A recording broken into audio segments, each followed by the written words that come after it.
হজের মৌসুমে পৃথিবীর বিভিন্ন অঞ্চল থেকে মানুষগুলো মক্কায় প্রবেশ করেছে। আবু জাহেল এক মোড়ে, আবুল হাব আরেক মোড়ে, আবু সুফিয়ান আরেক মোড়ে, এইভাবে রাস্তার মোড়ে মোড়ে দাঁড়ায় মানুষদের কাছে সংবাদ দিতেছে, আমাদের মক্কায় একটা পাগল আছে যার নাম মুহাম্মদ, তার কাছে আপনারা কেউ যাইবেন না, তার কাছে কেউ যাইবেন না, তার কথার আগা গোড়া ঠিক নাই, কখন কি বলে এই কথা আপনারা শুনবেন না, তার স্বভাব চরিত্র ভালো না। এমন যখন নবীজির বিরুদ্ধে অপপ্রচার চালাচ্ছে, নবীজি আল্লাহর কাছে হাত তুলে বলে, আল্লাহ, আমার আপন মানুষগুলো তোমার কোরআনের বিরুদ্ধে অপপ্রচার চালায়, আমার বিরুদ্ধে অপপ্রচার চালায়, আমার আপন মানুষগুলো যদি এইরকম অপপ্রচার চালায় তাহলে আমি দ্বীনের দাওয়াত কেমনে মানুষের কাছে পৌঁছাবো।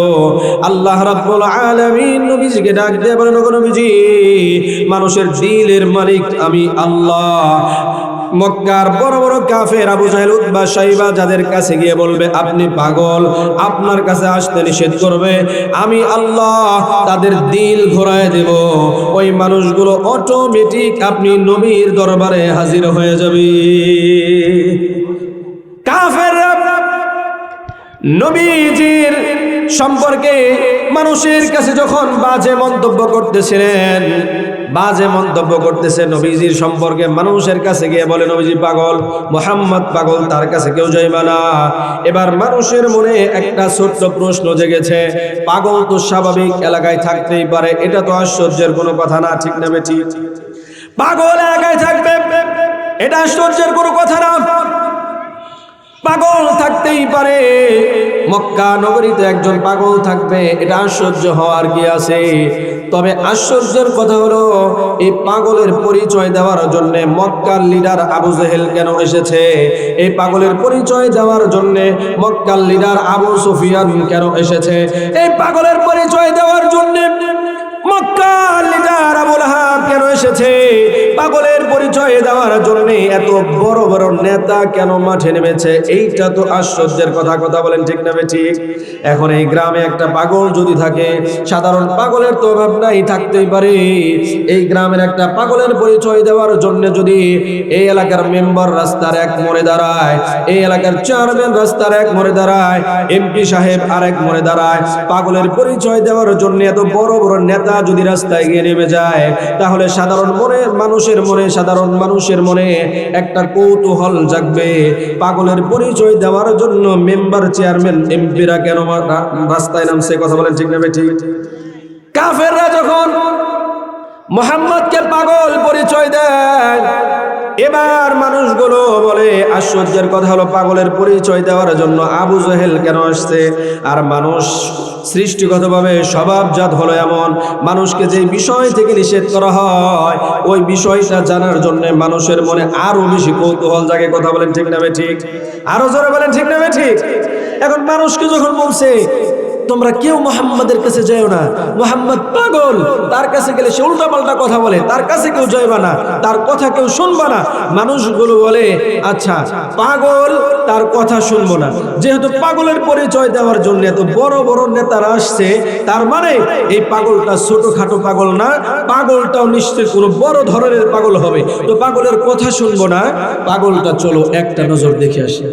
সুবহানাল্লাহ বলবেন না?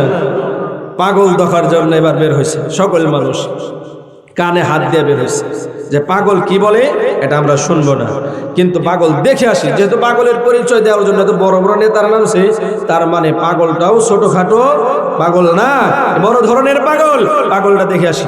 কানে এইভাবে আঙ্গুল দিয়া এরপরে মানুষগুলো বের হয়েছে, পাগল দেখার জন্য বের হয়েছে। আল্লাহু আকবার। কানে আঙ্গুল দিয়া যখন পাগল দেখার জন্য বের হয়েছে, মানুষগুলো আস্তে আস্তে দেখে আখির জামানার পয়গম্বর মুহাম্মদুর রাসূলুল্লাহ সাল্লাল্লাহু আলাইহি সাল্লাম কাবা শরীফের দেয়ালের সাথে হেলান দিয়া কোরআনুল কারীমের তেলাওয়াত করতেছে। কানে আঙ্গুল দিয়ে আসছে, কোরআনের তেলাওয়াত কানে ঢোকে নাই, এখনো পর্যন্ত শুনতে পাই নাই মুহাম্মদুর রাসূলুল্লাহর জবানে কি বের হয়, তারা শুধু দেখতে এসেছে পাগল। এখন পাগল দেখতে এসে তারা তাকায় দেখে যে পাগলের পরিচয় আবু জাহেল দিয়েছে, যে পাগলের পরিচয় আবু সুফিয়ান দিয়েছে, এই পাগল তো সাধারণ কোনো পাগল নয়, এই পাগলের চেহারার আলোতে কাবা ঘরের দেওয়াল পর্যন্ত আলোকিত হয়ে গেছে। এবার মানুষগুলো বলে, পাগল দেখতে কি এত সুন্দর হয়? আল্লাহু আকবার। নবীজির সৌন্দর্য, আম্মা জান আয়েশা সিদ্দিকা রাদিয়াল্লাহু তাআলা আনহা বলেছেন, নবীজি যখন ঘেমে যেতেন, ঘামের বিন্দুগুলো নবীজির গালে গলায় যখন জমে যেত, এগুলো দূর থেকে দেখলে হীরার দানার মতো ঝকঝক ঝকঝক করতো। সুবহানাল্লাহ। এত সুন্দর চেহারা আল্লাহ রাব্বুল আলামিন নবীজিকে দিয়েছিলেন। আম্মা জান আয়েশা সিদ্দিকা রাদিয়াল্লাহু তাআলা আনহা বলেন, আমি আর নবীজি একসাথে শুয়ে আছি, রাত্রিবেলায় আমাদের ঘরের চাল দিয়ে আকাশের চাঁদ দেখা যায়, পূর্ণিমার চাঁদ। সারা দুনিয়া যেই চাঁদে আলোকিত করেছে, এই চাঁদের দিকে আমি তাকিয়ে আছি। একবার চাঁদের দিকে তাকাই, আর একবার নবীজির দিকে তাকাই, একবার চাঁদের দিকে তাকাই, আবার নবীজির দিকে তাকাই। আমার কাছে মনে হলো আকাশের চাঁদের চাইতে বিশ্ব নবী মুহাম্মদুর রাসূলুল্লাহর চেহারা বেশি সুন্দর। এত সুন্দর চেহারা আল্লাহ রাব্বুল আলামিন নবীজিকে দিয়েছিলেন। এবার মানুষ, মনে আছে তো, কানে আঙ্গুল দিয়ে এসেছে পাগল দেখার জন্যে। পাগল দেখতে এসে তাকায় দেখে পাগলের চেহারা এত সুন্দর, এত সুন্দর। পাগলের চেহারার আলোতে কাবা ঘরের দেওয়াল আলোকিত হয়ে গেছে। এবার মানুষগুলো বলে, যে পাগলের পরিচয় তারা দিল, আর আমরা তো জানি পাগলের চেহারা তো সুন্দর থাকে না, চেহারার ভিতরে ময়লা থাকবে, পাগলের কাপড় চোপড়ের ভিতরে ময়লা থাকবে, পাগলের চুল ঠিক থাকবে না, দাড়িগুলো ঠিক থাকবে না, চেহারার ভিতরে উদাস উদাস ভাব থাকবে। পাগল দেখলেই বোঝা যাবে তো পাগল। কিন্তু কেমন পাগলের পরিচয় তারা দিল, এই পাগলের চেহারা তো পূর্ণিমার চাঁদের চাইতে সুন্দর। মানুষগুলো বলে, এত সুন্দর মানুষ কখনো পাগল হতে পারে না। তখন তারা বলে, আবার ঠোঁট লড়ায় লড়ায় কি যেন বলে, তারা আঙ্গুল কান থেকে তারা সরিয়ে ফেলেছে, আর বলতেছে, আমরা পাগলের জবান থেকে একটা কথা শুনবো, দুইটা কথা শুনবো, বেশি শুনবো না। এত সুন্দর পাগল, তার জবান দিয়ে কি শব্দ বের হয় এটা আমরা একটু শুনবো, এরপরে আর শুনবো না। এই কথা ভেবে যখন আঙ্গুল তাদের কর্ণকহর থেকে সরায় ফেলেছে, মুহাম্মাদুর রাসূলুল্লাহর কোরআন তেলাওয়াত, এত সুন্দর তেলাওয়াত তাদের কর্ণকহর দিয়ে ঢুকে কলিজা স্পর্শ করে ফেলেছে। কোরআন তেলাওয়াত যখন শুনেছে, মানুষগুলো বলে, এত সুন্দর করে যে কোরআনের তেলাওয়াত করে, এত সুন্দর করে যে কোরআনুল কারীমের তেলাওয়াত করে, সে কোনোদিন পাগল হতে পারে না, সে নিশ্চয় আল্লাহর পয়গম্বর হবে। সকল মানুষ পাগল দেখতে এসে কালেমা পড়ে নবীজির হাতে হাত দিয়ে মুসলমান হয়ে গেছে। কোরআনের আকর্ষণ এত বেশি, এর জন্য যুগে যুগে বেঈমানগুলো কোরআনের বিরুদ্ধে কথা বলেছে। কথা বলেন ঠিক না বেঠিক? এখনো কোরআনের বিরুদ্ধে কিছু মানুষ বলে কি বলে না? আরো জোরে বলেন, বলে কি বলে না? কোরআনের বিরুদ্ধে মানুষ আছে, কিন্তু রব্বুল আলামিন কোরআনুল কারীম 1450 বছর আগে যেইভাবে আল্লাহ পাক নাজিল করেছিলেন, ওইভাবেই মুসলমানের জন্য রেখে দিয়েছেন। কে? আরো জোরে, কে রেখে দিয়েছেন? তাওরাত কিতাব আল্লাহ পাক নাজিল করেছেন। তাওরাতের দায়িত্ব আল্লাহ পাকের হাতে না। তাওরাত আল্লাহ পাক নাজিল করে এই তাওরাত সংরক্ষণের দায়িত্ব আল্লাহ পাক মানুষের হাতে দিয়েছিলেন। ইনজিল নাজিল করে সংরক্ষণের দায়িত্ব মানুষের হাতে দিয়েছিলেন। জাবর নাজিল করে এই কিতাবটাও হেফাজতের জন্য দায়িত্ব দিয়েছিলেন মানুষদেরকে। কিন্তু এই কিতাবগুলো মানুষ তাদের প্রয়োজনে সময় মতো বিকৃত করেছে। এর জন্য আল্লাহ রাব্বুল আলামিন আখিরি জামানার পয়গম্বরের উপরে যে কোরআন নাজিল করেছে, এই কোরআনের দায়িত্ব দুনিয়ার কোনো মানুষের কাছে দেন নাই। এই কোরআন আল্লাহ রাব্বুল আলামিন কোরআনুল কারীম সম্পর্কে বলেন, এই কোরআন আমি আল্লাহ নাজিল করেছি এবং কিয়ামত পর্যন্ত এই কোরআনের দায়িত্ব, এই কোরআন সংরক্ষণের দায়িত্ব আমি আল্লাহ নিজ হাতে রেখে দিয়েছি। 1450 বছর আগে যেইভাবে আল্লাহ রাব্বুল আলামিন নাজিল করেছিলেন, ওইভাবে আজও আছে না নাই? আরো জোরে বলেন, আছে নাই?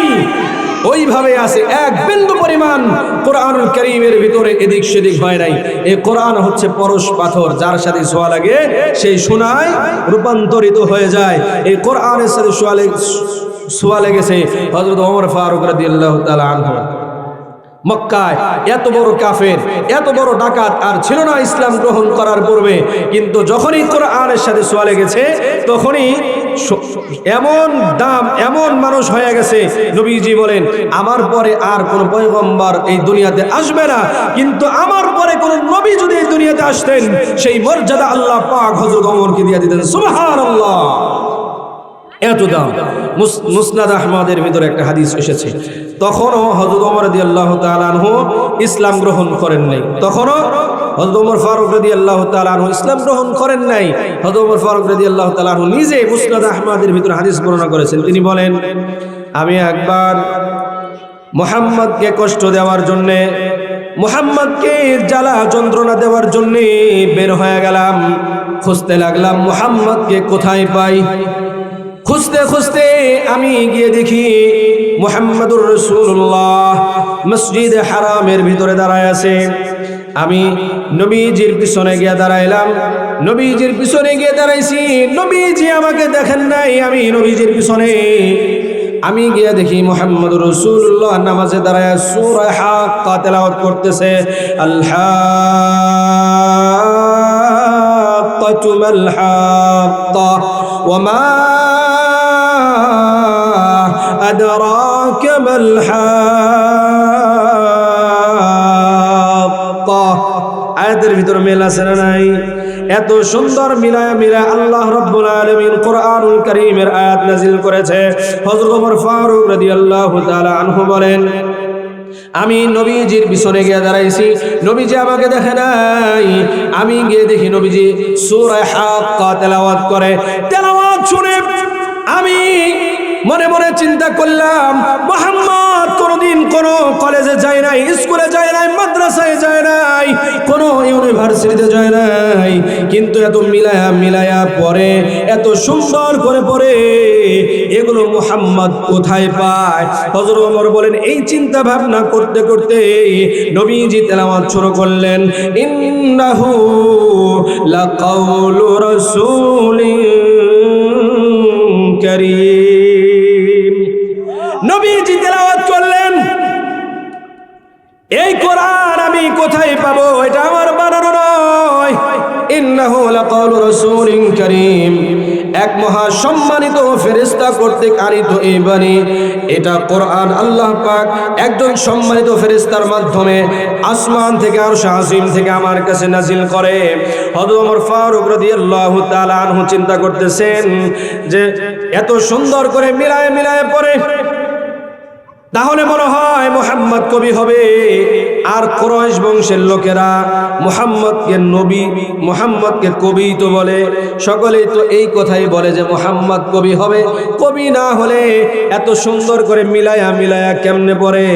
এই চিন্তা ভাবনা করতে করতে আল্লাহর নবী মুহাম্মদুর রাসূলুল্লাহ নামাজে তেলাওয়াত শুরু করলেন। ওয়া মা হুয়া বিকাউলি শাইর কালিলাম মা তুমিনুন।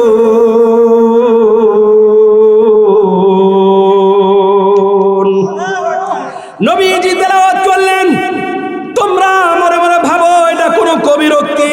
না না, কোরআন কোনো কবিরোক্তি নয়, কবির বানানো নয়। তোমরা খুব কম মানুষই বোঝো, তোমরা বোঝো না কোরআন দুনিয়ার কোন কবির বানানো নয়। কোরআন একমাত্র কার কিতাব? আরো জোরে বলেন কার কিতাব? এবার হযরত ওমর ফারুক রাদিয়াল্লাহু তাআলা আনহু বলেন কবির উক্তি যদি না হয় তাহলে এটা কোনো গণকের কথা হবে, অবশ্যই কোনো গণকের কথা হবে। তখন নবীজি তেলাওয়াত করলেন ওয়ালা বিকাউলি কাহিন কালিলাম মা তাযাক্কারুন। নবীজি তেলাওয়াত করলেন না না, এটা কোনো গণকের বানানো নয়, তোমরা খুব কম মানুষ বুঝো, এটা কোনো গণকের বানানো নয়। হযরত ওমর ফারুক রাদিয়াল্লাহু তাআলা আনহু বলেন তাহলে পায় কোথায়, কি এটা? নবীজি তখন তেলাওয়াত করলেন তানজিলুম মির রাব্বিল আলামিন।